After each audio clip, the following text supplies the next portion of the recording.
మనకి ఎంత important necessity of road ఉందనేది.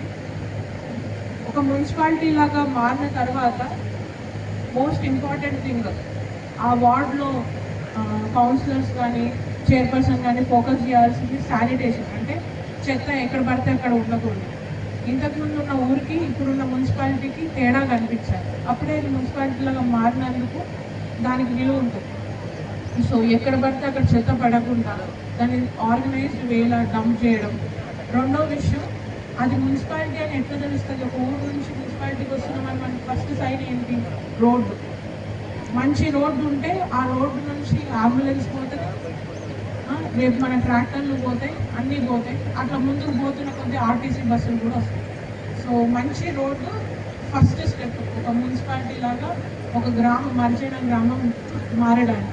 సో అట్లాంటి ఒక స్టేజ్లో ఇప్పుడు మీకు ఇంకా 6.5 అంత అమౌంట్ మీకు శాంక్షన్ అయ్యి ఆ బీటీ రోడ్ వస్తుంది.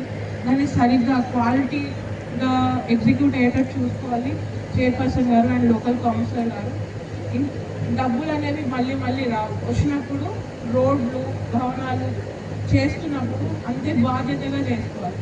ఒక్కసారి మున్సిపాలిటీలో ఒక రోడ్డు కడితే అది 20-30 ఏళ్ళ వరకు ఆ చేసిన వాళ్ళ పేరు ఉండాలి, చేయించిన వాళ్ళ పేరు కూడా ఉండాలి. అలా చూసుకోవాలి. అలా వస్తేనే ఏదాపురం మున్సిపాలిటీకి మీ వార్డుకి ఈ ఎంత డబ్బులు అయితే కేటాయించడం జరిగిందో అదంతా నిజంగానే మీకు మున్సిపాలిటీ లాగా మారడానికి వాల్యూ అడిషన్ అయినట్టు తెలుస్తుంది. సో దానికోసం మీ అందరికీ కంగ్రాచులేషన్స్.